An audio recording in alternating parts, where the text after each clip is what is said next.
Notre deuxième invité, député provincial élu de la commune de Matete pour le compte de Kinshasa, capitale de la République démocratique du Congo. Je le disais en table, on va parler de la question de l'insécurité à Kinshasa, capitale de la République démocratique du Congo. Oui, on en parle et c'est carrément devenu une habitude. Le phénomène Kuluna, il ne se passe pas il ne se passe pas plutôt un jour où l'on parle de l'insécurité à la République, surtout dans la ville de Kinshasa, avec ce phénomène Kuluna. Oui, on en parle aujourd'hui. Est-ce qu'il faudrait renforcer les lois? Qu'est-ce qu'il faudrait faire exactement? Eh bien, M. Diabanza, qui milite également pour la sécurité des Quinoises et Quinoises, est notre invité ce soir. Monsieur le député, bonsoir et bienvenue à vous. Bonsoir, merci pour l'invitation.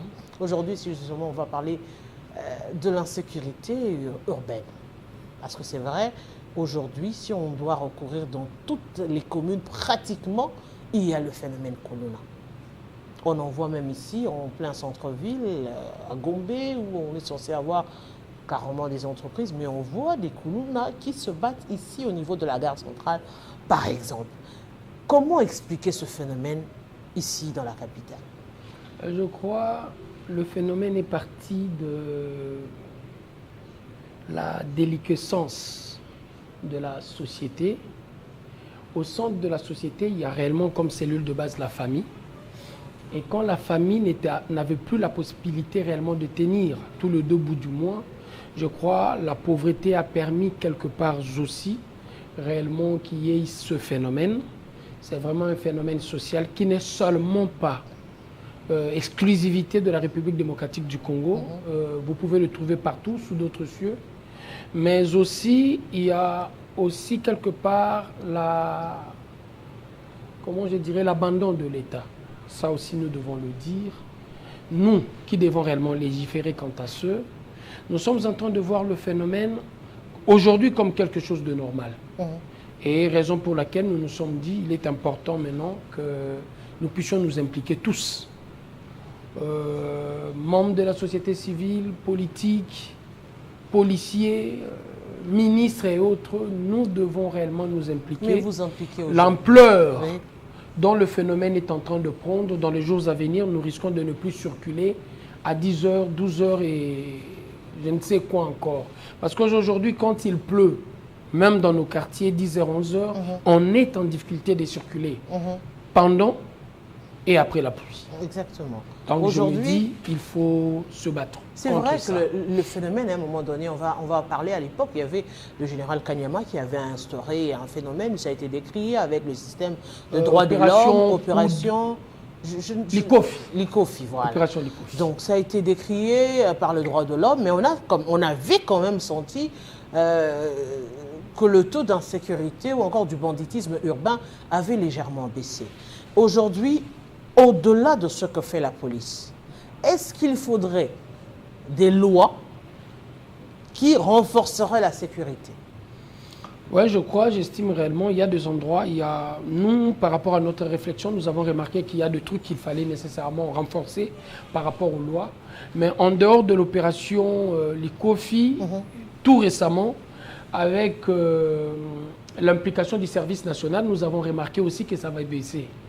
Mais on dirait, avec le temps, les services nationaux ont un peu lâché. Et aussi, nous remarquons quelque part, les acteurs qui doivent nécessairement prendre part pour sanctionner sont en train de lâcher. S'il faut dire ainsi, il y a une certaine complicité. Et de cette complicité, le phénomène a refait surface. Mais aujourd'hui, comment l'éradiquer? C'est ça le vrai problème aujourd'hui. Comme vous venez de le dire tantôt par rapport à l'exemple que vous avez donné avec l'opération Coup de poing, avec ce que j'ai ajouté, le service national, je crois que nous devons aussi toucher le problème par la cause. La pauvreté, l'encadrement des jeunes. Et dans notre loi, nous avons réellement tenté de réfléchir par rapport à l'encadrement des jeunes, par rapport à ce vide qui existe, la complicité de nous, tuteurs, parents, responsables, quant à ce. On va dire l'encadrement des jeunes. On prend la commune de Matete, réputée où il y a un peu plus de judokas.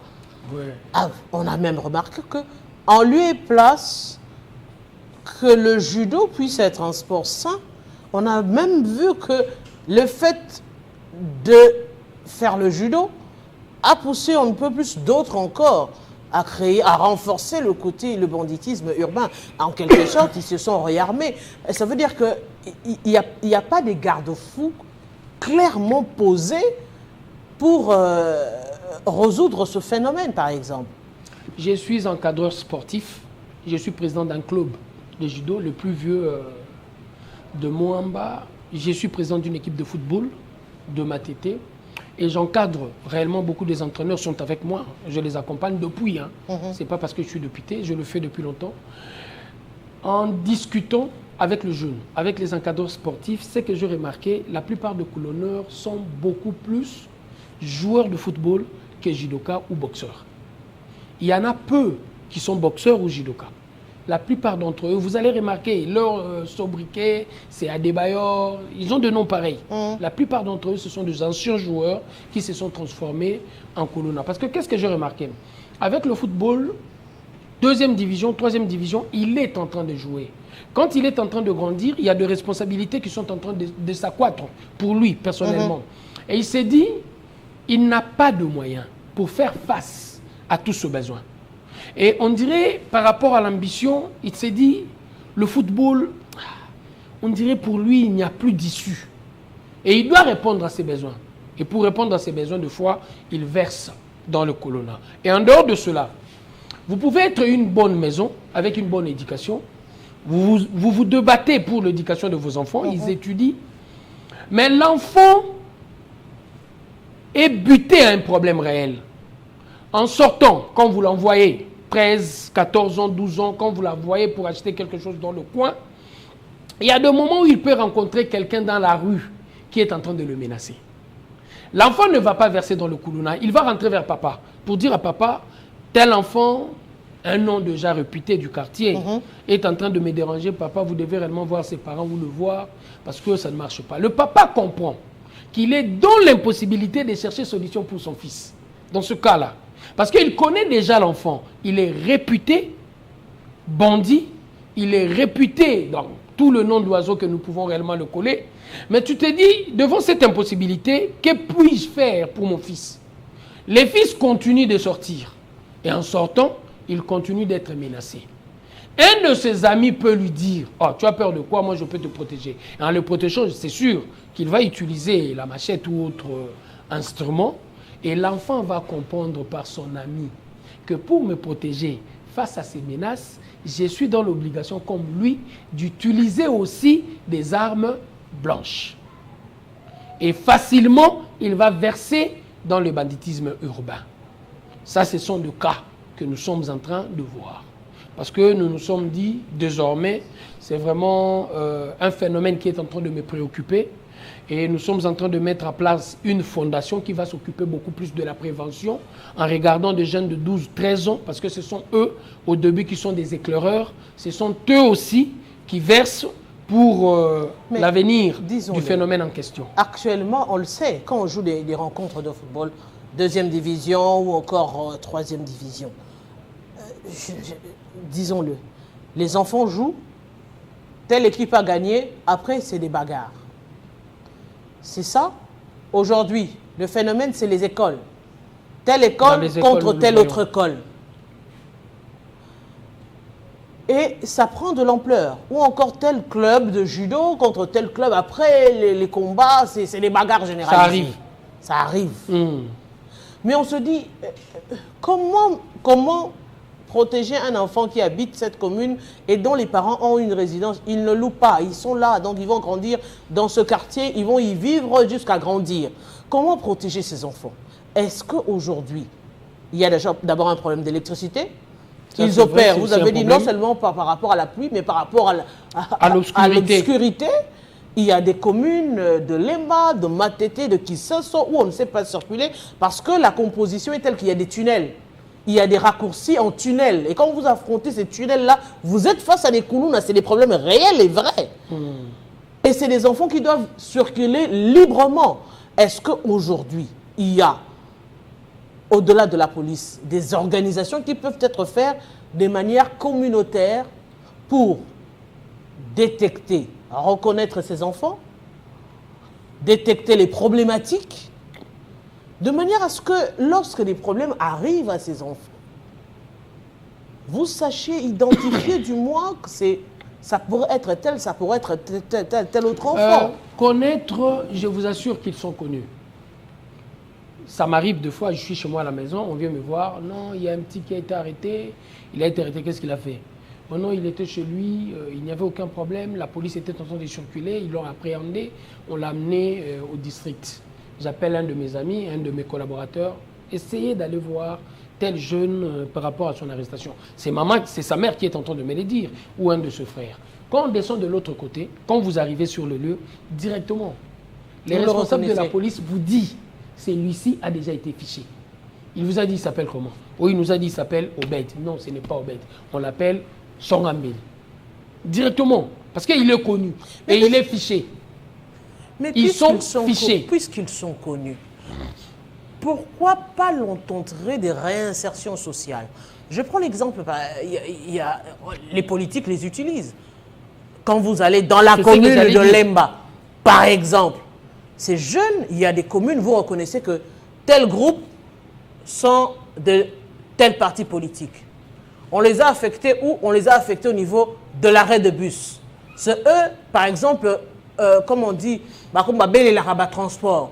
C'est une manière pour eux d'être rémunérés, enfin, de laisser tomber ce côté, ce banditisme urbain. Je vous dirais, le problème est profond. Il faut nécessairement, comme vous venez de le dire tantôt par rapport à la cause, avec les services nationaux, nous avons réellement remarqué que ça avait baissé. Avec l'opération Likofi, c'était la même chose. L'opération Likofi a réussi parce qu'il y avait eu possibilité en amont de les identifier. De la même manière, le service national, on les a identifiés, on le prenait, on les amenait de l'autre côté. Mais quand ils ont eu la possibilité de fuir de ce côté-là, ils sont revenus. Et quand ils reviennent en roi ou en maréchal. Il est loué par ses amis. Ah non, lui, il a déjà fait le service national, c'est quelqu'un qu'il faut réellement comprendre. Donc, il devient roi ou maréchal dans le coin en question. En dehors de l'élément où il y a pauvreté, il y a un élément à caractère psychologique. Ce quoi? La confirmation du jeune dans le quartier dont il est en train de vivre. En recherchant le végétariat, le moyen, le raccourci pour eux de devenir vedette, c'est la machette. Avec ça, il est considéré dans le quartier. Je vais vous dire une anecdote. Un jour, pendant ma campagne, j'étais à Batende dans l'une de nos cellules. J'ai terminé réellement de discuter ou d'échanger avec le membre de la cellule. J'étais en train de sortir, nous avons décidé de faire le pied. Je devais quitter Batende vers chez moi à Lokoro. En allant, un de jeunes viendra me dire, ne faisons pas Kintsaku. Ça sera dangereux pour nous. Pourquoi? On a beaucoup de jeunes de Mongo ici, dans notre groupe. Mongo et Kintsaku ne s'attendent pas. Si on tente de faire Kintsaku, nous serons en difficulté. Il risque d'avoir une bagarre. Alors dans ce cas, prenons Poudi. Quand j'ai pris Poudi, je vous assure, madame, on a été caillassés à mort. Nous étions avec le bourgmestre adjoint. Nous avons été caillassés. Je me suis dit, qu'est-ce qui se passe? Je rentre chez moi, je tente de faire une réunion de crise. Je pose la question à ceux-là qui habitent Mpoudi. Qu'est-ce qu'il y a eu au juste? Je ne trouve pas de réponse. Oh non, ce sont des gens qui se sont préparés contre nous. Ils ont décidé qu'ils devaient nous faire mal. J'élève l'option avec le groupe. Demain, nous serons en Mpoudi. Essayez de réunir les jeunes et les mamans. Je discute avec eux. J'arrive sur le lieu. Les gens refusent de parler. Tout au début. Je leur dis, je suis ici en famille. J'ai besoin de discuter. Ça fait longtemps que je circule ma tétée. Jamais je n'ai été caillassé. Et quand je suis dans une activité, même si il y a de Koulouna, ils ont tendance à me protéger parce que je n'ai pas de problème avec des jeunes. Qu'est-ce qui se passe au juste? Un de jeunes aura le courage de me le dire. Ah, Ozaïna Bayuma. Ozaïna Bayuma. Bayuma comment? Les gens de Mongo et Batende ont assassiné un de nos frères. Et quand il était assassiné, eux là-bas, ils disent 1-0. Vous comprenez l'ampleur du phénomène? Mais c'est des phénomènes de gang aujourd'hui. Voilà. C'est des gangs. Mais des gangs, heureusement pour nous, derrière ce gang, il n'y a pas de l'économie. Donc il y a possibilité de le radiquer. Il n'y a pas de l'économie. Et quand ils vont me le dire, laisse-moi continuer, vous allez poser votre question. L'une de maman va se lever pour me dire ceci. Au moni banoyo, bazaba angelou. Oh, des anges. Oui. J'étais fort étonné. Mais il fallait écouter la maman pour comprendre ce qu'elle était en train de dire. Et j'ai compris la pauvre. Elle va me dire ceci. J'ai mon petit commerce. Mes enfants vivent de ce petit commerce. Mais il s'est fait que, à chaque fois Batende est en train de rentrer ici chez nous, je suis pillé. J'ai été pillé pour une première fois, une seconde fois. La troisième fois, les jeunes de mon quartier Mpoudi vont s'organiser. Mes enfants vont s'organiser. En s'organisant, ils vont barrer la route aux pilleurs. J'ai été sauvé par eux, tu vois. Et raison pour laquelle, quand vous étiez en train d'entrer, la maman va me dire, même moi, maman, na bamba ki o mabanga. Parce que j'ai dit, vous entrez avec les gens de Batende, oh basala langa mabe. Vous comprenez l'ampleur? Mais c'est un phénomène qui peut être éradiqué de manière communautaire. Alors, quelles sont les dispositions à prendre? Parce que là, il y a des défaillances sur le plan de l'État, qui n'arrive pas à sécuriser les populations, qui connaît ce phénomène, parce que ce n'est pas un phénomène d'aujourd'hui, c'est un phénomène qui date, qui persiste et qui continue, et qui commence à prendre corps, justement, sur la ville. Carrément, on se dit, quand on n'a rien, vaut mieux intégrer un gang, et on va se retrouver entre-temps. Mais comment éradiquer? Parce qu'aujourd'hui, il y a un problème de réinsertion. Par exemple, le centre pénitentiaire de Makala, qui était censé rééduquer, ne rééduque pas. Il emprisonne tout simplement. Raison pour laquelle nous avons réfléchi. Et en réfléchissant, nous avons compris qu'il y a des éléments sur lesquels on devait tabler par rapport à notre dit. Qu'est-ce qu'on a dit? De tout ce qui se passe dans le Koulouna, il y a une certaine complicité. De nous, politiques, de fois, nous les utilisons, parce qu'on a besoin d'eux quand on descend dans un coin. Ce sont des électeurs et ils sont chauds dans l'action politique. Et en dehors de cela, les parents éditeurs. Qu'est-ce qu'il y a? Quand ils commencent à faire ce jeu de rue, la plupart du temps, la maison n'est pas au courant. Mais les voisins savent déjà que l'enfant d'un tel est dans la rue, il devient de plus en plus, il est en train de verser dans la bêtise. Dans le jour qui vont suivre, ses frères et sœurs, la maman. Quand il est arrêté pour la première fois, tous, nous nous déplaçons vers le centre de la police, pour dire vers le poste de la police, pour demander réellement son relaxation. Et quand nous sommes en train de demander, nous payons nos amendes, la maman peut girer la main sur le cœur que mon enfant ne fait pas le Koulouna. Au sorti de la relaxation du poste de la police, la maman est déjà informée que mon fils est déjà devenu Koulouneur. À la deuxième arrestation, elle va encore se déplacer. Nous avons réfléchi et nous avons dit ceci. Pour un enfant qui a déjà été arrêté, et l'enfant arrêté a déjà été verbalisé, donc il y a déjà un PV, de ces PV, quand la maman se déplace pour la relaxation de la personne, nous devons déjà la considérer comme complice. Si l'enfant est mineur, vous devez dénoncer et prendre de mesures parentales. Là, ce sont les propositions de loi que vous avez faites justement pour... C'est dans la proposition de loi. Okay. C'est comme ça que nous avons réfléchi. Parce que si nous avons la possibilité de leur couper de la base arrière quand il a des problèmes, ils seront en difficulté.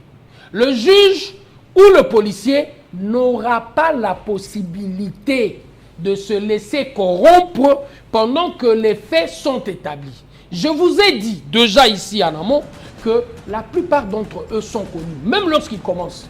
Ça ne dure pas pour qu'ils soient connus par la police. Parce que les policiers savent déjà dans le quartier tel, il y a un tel qui prend la tête, et de cette tête, il y a de nouveaux qui sont en train d'entrer. Il suffit pour lui de poser la question à 2 ou 3 personnes, il est déjà au courant. Et la personne qui a été déjà verbalisée, quand la maman vous venez, et s'il est mineur, vous n'avez jamais pris de mesures parentales, vous devez être considéré. Et vous, les politiques, qui les utilisez? Et nous, les politiques qui avons l'habitude de les utiliser, nous sommes dans le même cas que le parent. Je ne peux pas me permettre réellement de demander à un chef de police pour un jeune qui continue réellement d'être Koulouneur que essayer de le libérer. Mais pour celui qui a dit que j'abandonne cette histoire, je crois nous avons le devoir de tous de l'encadrer. Et de la proposition, il y a un autre élément, je vous ai dit, il y a un élément à caractère psychologique. La confirmation dans le quartier où nous sommes en train de grandir. Moi, quand j'étais jeune, pour faire mon premier succès, c'est dans une association de football. Pendant les vacances, il y avait des tournois de football. Et ces tournois de football nous permettaient réellement, de se connaître. C'est lui qui habite très loin à Malandi, Batende, Kintimbu. Nous retrouvons parce qu'il y a des équipes de football qui vont réellement jouer. Et de ces équipes, si je brille, je suis connu pratiquement dans ma commune, dans son entièreté, grâce à mon jeu de football. Mais aujourd'hui, c'est difficile d'organiser le tournoi parce que qu'est-ce que nous remarquons? La plupart des terrains de football ont été spoliés. Une raison de plus, je suis dans le combat de terrain parce que j'ai compris quelque part que nous sommes dans l'obligation d'encadrer les jeunes. À Matete, je prends le cas de ma commune. On en avait 13 terrains, espaces verts y compris. Aujourd'hui, je crois qu'il doit y en avoir 3 ou 4. Et on est en difficulté aujourd'hui d'organiser le tournoi. Mais parce que tout le monde veut avoir des terrasses, aussi pas des terrasses, des espaces verts pour organiser. L'État doit s'impliquer. Et dans la proposition. Plus dans l'affairisme que dans le loisir. Voilà. Et l'heure a sonné où nous devons réellement dire non à la continuité de ce phénomène parce que le phénomène est en train de nous gangréner. Je dis encore dans la proposition, il y a des éléments que nous avons réellement ajoutés. L'encadrement de meilleurs de nos communes. Et cet encadrement, dans notre proposition, nous savons qu'il faut nécessairement répertorier le nombre des entreprises que nous avons ici dans la ville-province de Kinshasa. Et ces entreprises doivent soutenir les sportifs amateurs. Dans le judo comme boxe et autres, en le soutenant, ils seront pour nous des ambassadeurs. J'ai vu ici à Kinshasa le meilleur de mon club de judo, incapable de voyager. Vous savez que le judo, nous avons que le sport amateur en République démocratique du Congo. Même le football de Vita Club et autres est encore amateur. Mais quand vous parlez de football Vita Club, Vita et autres, ce sont déjà des entreprises qui peuvent basculer dans des entreprises. Ce sont de grandes associations. Mais ceux-là qui sont encore dans le bas de l'échelle, parce que le Koulouna passe par là, les entreprises doivent nécessairement soutenir. Et leur soutien ne passe pas par l'État, passe directement par ces structures. Pourquoi je me permets de le dire? Ils auront la possibilité d'être en contact avec les jeunes, de dénicher les meilleurs et de faire par ricochet la publicité de leur produit. C'est un réel plaisir de partager ce plateau avec vous, de Kinshasa Direct. Je crois qu'on vous aura pour des émissions spécialisées, pourquoi pas de managers, justement, pour parler du sport également et de l'encadrement de jeunes dans ce projet que vous avez initié pour justement sécuriser la ville de Kinshasa et éradiquer le banditisme urbain. Je rappelle aux téléspectateurs, Monsieur Diabanza, que vous êtes député provincial élu de la commune de Matete pour Kinshasa, capitale de la République démocratique du Congo. Je vous remercie. Et mes téléspectateurs, c'en est fini de Kinshasa Direct. Dans quelques instants, la grande édition du journal. Et comme chaque lundi soir, vous le savez, c'est Grache Salambo Chakongalula qui sera la présentation. Et nous, on se retrouve déjà sur Télé 50, bien sûr, mais dans notre programme, bien sûr. Au revoir.